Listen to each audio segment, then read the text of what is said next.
Hey everyone! In today's video, I'm going to show you how to set up a WordPress website in just 2 minutes using SiteGround as our hosting platform. This is a quick and efficient way to get your site up and running, whether you're diving into web development or blogging. First, head over to siteground.com. Once there, click the login button in the top right corner. Enter your credentials to access your account. If you don't have one, you'll need to create it first. But for this tutorial, we'll assume you already do. After logging in, you'll land on your SiteGround dashboard. Click on My SiteGround account to access all your services and features. Next, find the Websites section. Here, you'll see a list of websites you manage. Select one to set up your new site or add a new one if needed.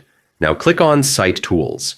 This is where all the management options for your site are located. Inside Site Tools, find Install and Manage WordPress and click on it.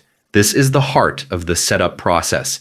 Finally, click WordPress in the installation area. Follow the prompts and SiteGround will handle the rest, automatically configuring settings to optimize performance. And that's it. Your WordPress website is now set up and ready to go.